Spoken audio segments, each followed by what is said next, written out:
Burkina Faso, Ibrahim Traoré se tourne vers de nouveaux alliés alors qu'il fuit l'Ouest. Ibrahim Traoré, le nouveau président du Burkina Faso, a remercié le président russe Vladimir Poutine pour son annonce qu'il enverrait des céréales en Afrique. Traoré a déclaré qu'il s'agissait d'un « message à nos chefs d'État africains » et qu'ils devaient tirer parti de l'expérience de ceux qui ont déjà atteint l'autosuffisance alimentaire en Afrique. Établir de bonnes relations avec la Russie et travailler ensemble pour répondre aux besoins de leur peuple.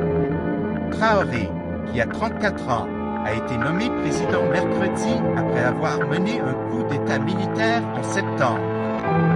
Il est le plus jeune chef d'État au monde.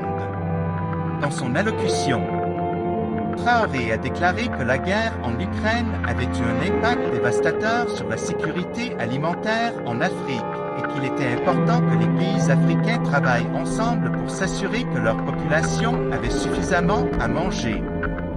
Il a déclaré que la Russie était un partenaire fiable pour l'Afrique et qu'il était reconnaissant de la décision de Poutine d'envoyer des céréales sur le continent.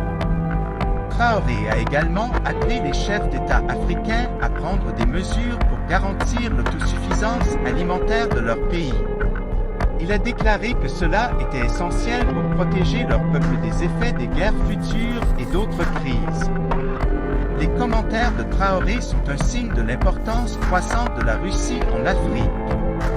La Russie a accru son engagement avec les pays africains ces dernières années, et la guerre en Ukraine n'a fait qu'accélérer cette tendance.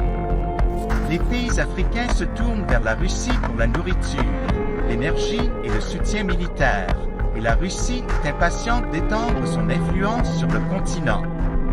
Reste à savoir comment le gouvernement Traoré pourra répondre aux besoins du peuple burkinabé. Le pays est confronté à un certain nombre de défis, notamment l'insurrection en cours, la crise alimentaire et le ralentissement économique. Cependant, Traoré a exprimé son engagement à améliorer la vie du peuple burkinabé.